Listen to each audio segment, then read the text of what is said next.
আসসালামু আলাইকুম। আইবি এর এমবিএ অ্যাডমিশনের জন্য কোচিং করার গুরুত্ব কতটুকু? অর্থাৎ কি না অনেকেই আছেন যারা আইবিএ তে ভর্তি হতে চান, কিন্তু প্রিপারেশন এর ক্ষেত্রে তাদের সাহায্যের প্রয়োজন।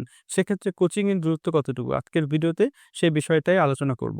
আইবি এর এমবিএ তে যারা ভর্তি হয়, তাদের অধিকাংশই কিন্তু কোচিং করে না। অধিকাংশ বলতে আমি অন্ততপক্ষে ৯০% এর কথা বলব। তাহলে এই স্ট্যাটিস্টিক্স থেকে আসলে আমরা কি দেখি? এই স্ট্যাটিস্টিক্স থেকে আমরা দেখি যে আইবিএ তে যারা চান্স পায়, তাদের অধিকাংশই কোচিং করে না।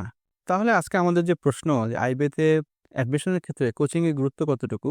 এটার উত্তরে আমি বলব যে আসলে কোচিং অত্যন্ত গুরুত্বপূর্ণ একটা বিষয়। অর্থাৎ কোচিং বা কারো গাইডেন্স এ আপনি যদি থাকেন তাহলে আপনি খুব সহজেই প্রিপারেশন নিতে পারবেন এবং আপনার যে সময়টা ইনভেস্ট করছেন, এই সময়টা কি সঠিক কাজে ইনভেস্ট করছেন কিনা কোচিং এ বা কারো গাইডেন্স এ আপনি যদি থাকেন, সে কিন্তু আপনাকে গাইড করতে পারে।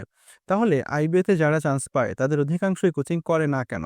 আমার কাছে মনে হয় কোচিং না করার প্রধান কারণ হচ্ছে ফাইন্যান্সিয়াল ব্যারিয়ার। কারণ আইবিএতে যারা চান্স পায় তাদের অনেকেই কিন্তু পাবলিক বিশ্ববিদ্যালয় থেকে আসে এবং পাবলিক বিশ্ববিদ্যালয় থেকে যারা আসে, মানে আমি ছোট করে বলছি না, কিন্তু আসলে ফাইন্যান্সিয়াল ক্রাইসিস কিন্তু তাদের একটা অন্যতম প্রধান কারণ কোচিংয়ে ভর্তি না হওয়ার পিছনে।